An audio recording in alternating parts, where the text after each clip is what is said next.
Well, hello there. It's me, Amber, and I welcome you to my channel, Handmade Yarn Crafts with Amber. In today's video, you might hear some background noise of my children, but I was wanting to do a recent acquisition video and show you maybe how to use it. So, anywho, there is a local yarn shop that I have started going to frequently, and yesterday I bought myself some minis to start a tweak on a temperature blanket, so to speak. And instead of doing a color for a certain temperature every day, they have this one yarn brand called Emma's Yarn, and it has a it has a color that they come out with every month, and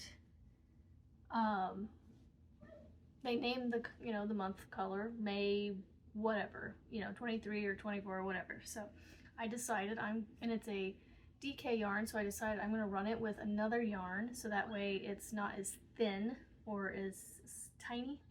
So I would like to show you the yarn that I got the other day. So anywho, I'm going to take this one out first, and I'm going to show you the mini hanks that I got. And then I'll show you the yarn. I had them help me come up with a color to run with them that wouldn't necessarily take away from the color, and like allow it to change and be seen, and just its beauty to come out. So this is, like I said, it is called Emma's Yarn. She started when she was 14 as a science experiment and decided to start making yarn, I guess. And so now she has her own company. But look at this. This has it's a variegated pinks and purples. Beautiful. And I got 4 of those. I have already caked up some into a small cake, so this is 2 of them. I haven't decided if I'm going to do the other 2 in their own cake or if I'm going to join it to this one and make it one big cake, because I don't know, I haven't decided. Anyway, this is May of 23 from last year, and they do have some for this year that I will start buying. And what I'm going to do is I'm going to make a blanket, and every month I'm going to add to it and just allow the hank to run out, and then I'll move the next one in. So I'll buy a couple of each month, so that way I have enough to get through at least, a couple rows. And this one is more of I don't know if you can get all the colors out of there, but it's like a corals and the bright fuchsia pinks and light oranges. It's just hard to get that color to come across the camera. So I got just 2 of those, and it's so fun to see the different in coloring from one to the other. And then this one I had to get because of the name. This one isn't a month one, but its name is called Trendy AF. I know that means something else, but to me those are my name initials, my first and last name initials. So I thought it was fun. And it's a really beautiful blue, deep blue. Almost got some very dark, deep teal blues in there. And I don't know, it's just hard. You can't really get some of those greens out of there very well. Anywho, they helped me come up, and I was either thinking like an Aran or a white, cream, or black. And then I was like, well, what about a navy? I had picked one. There was a mini hank in the same section with these that I had picked up, and she had ran over and got this, and it was the exact same navy blue. Does that not go well with all of those colors? It almost kind of looks purpley on there to me, but it's a navy blue. It's hard to get it to come across it's a dark blue. So anywho, well, I had recently bought that Aberdeen wool mystery bag, and it came with hanks of cotton in it. Now I have some mini hanks, and I decided that I needed to go ahead and buy myself a Yarn Swift. So the other acquisition I got this week, it's in that awesome box I showed you guys on the community tab. It is a Stanwood Yarn Swift, Amish made, so you know it's gonna be made well. So, oops, I'm gonna try and get all this out without making too much of a racket.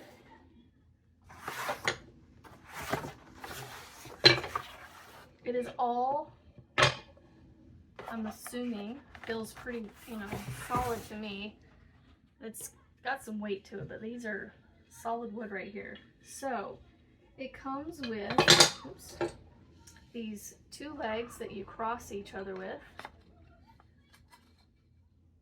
and you put in the short dowel. It comes with, where's the other one? There it is.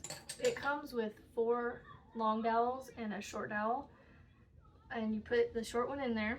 Oops, I keep thinking I'm gonna hold it, but it's not gonna hold. I need to put it all down as one piece here. Now, the downfall to this one, and pretty much all Yarn Swifts, they take up a lot of space when they're put together and open, right?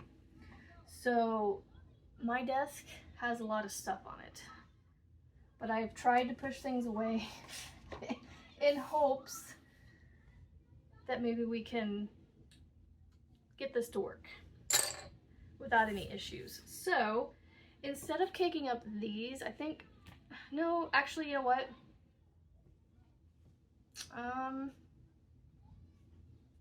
Maybe I'll cake up the other 2 May ones into one. That way those 2 will be done. I can make 2 small cakes out of it. Anywho, I was thinking I was gonna cake this up, but this doesn't go on the Yarn Swift.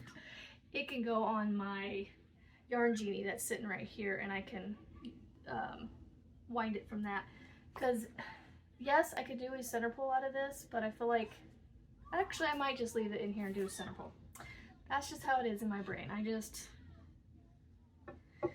change things up. All right, so the way to figure out which way this goes is really, you've got your 2 notches, and well, there's no holes on this side, but they're on this side. You want them to be facing up, so that's up, and again that one. So therefore, you're this notch and this notch, and they just fit into each other.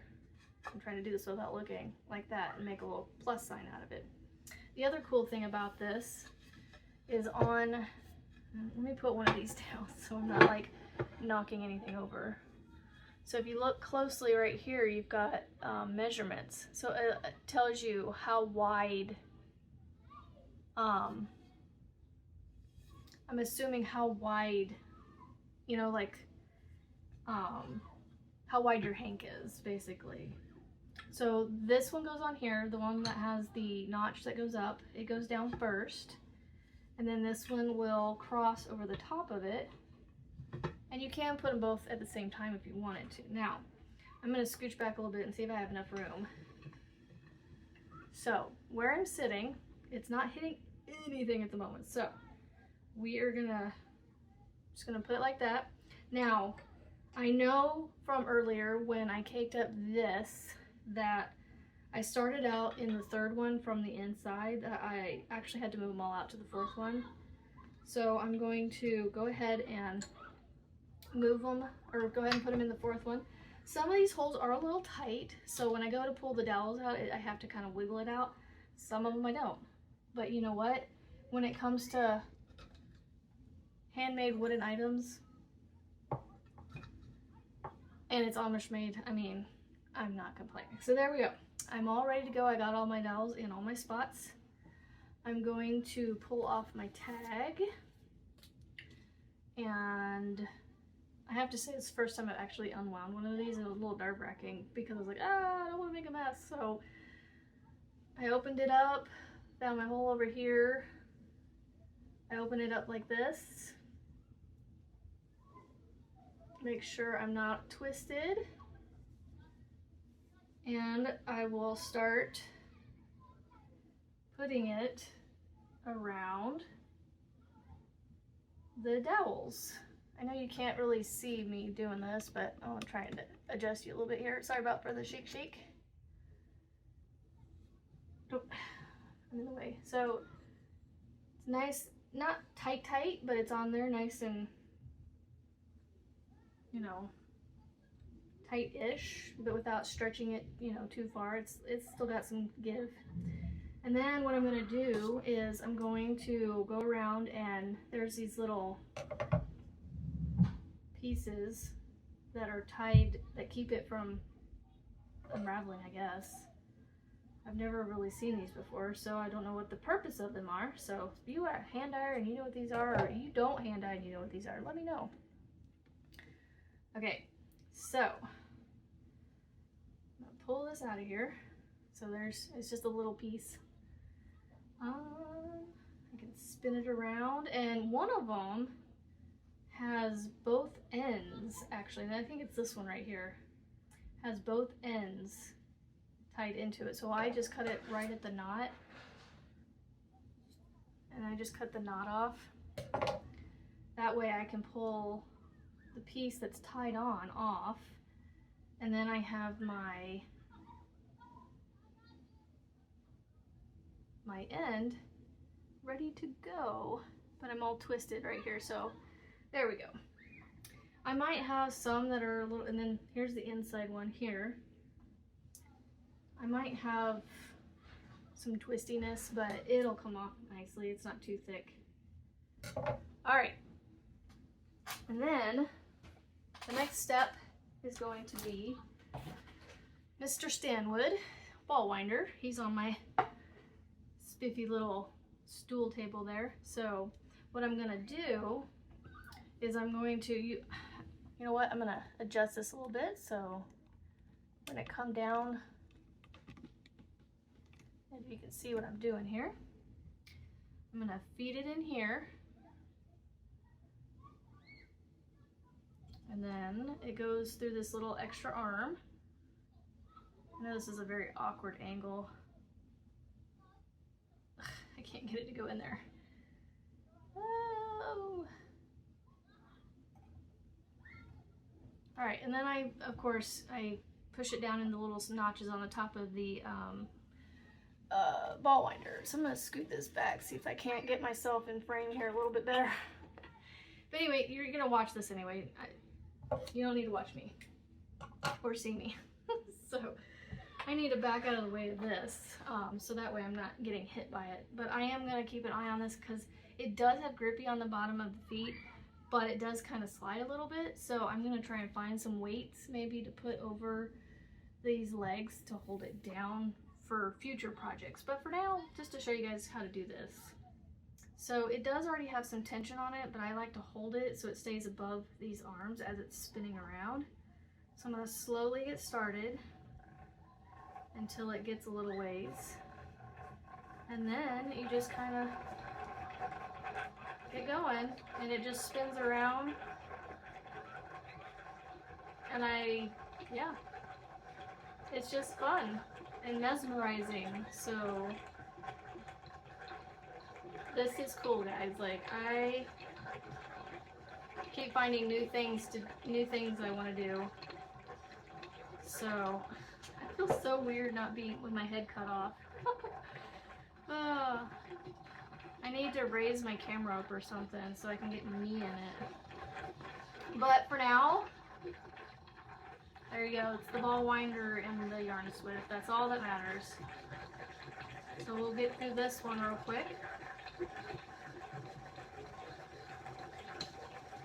These little mini hanks could go really quick because there's not a lot to them. We'll see how well this wooden swift actually lasts. You know, it's on. I don't know what kind of wood they use, but and just like that, that one's done. All right, so I am going to put you on a brief pause, fix this little situation right here, get this one set up, and I will come right back. Okay, I'm back. I figured out where to put the camera now. So now I know where to put it. I went ahead and got this set up, and I got it magic knot tied on So it's ready to go. And all I have to do is keep spinning. So let's get the other one not spinning. Winding. There we go. Cranking. Oops, crank the ball winder. There we go. Alright. Come on. Let's get going. I think I have it going the same way. I'm not sure. It feels like it's going in a different direction. So, but anywho, it's not touching anything, and I just like to keep my hand on it like this so that way it stays above the arms as it spins. I feel like I'm going the other direction. I'm gonna have to watch my video back and see.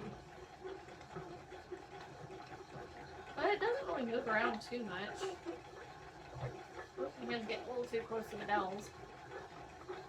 So I feel like it was spinning the other way. I don't know. I'm sure you guys will catch it.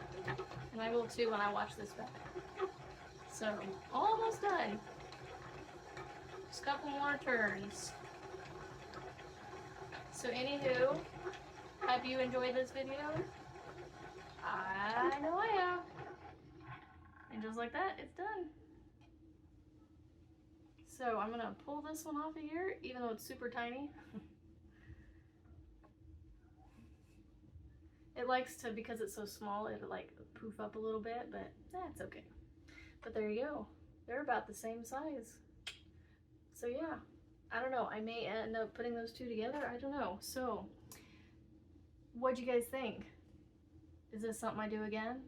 Let me know. Okay, so I hope you enjoyed this video, and if you did, I would very much appreciate some thumbs up, and if you haven't already, subscribe to my channel. And thank you so much for enduring my awkward, nervous wreck that I am. I really do appreciate you guys being here and supporting me. I'm blown away at the support that I've been getting and how quickly people are subscribing. And I hope I can keep creating content like this that people enjoy. So till the next video, have a fantastic day, night, weekend, week, until I see you next. Bye, friends.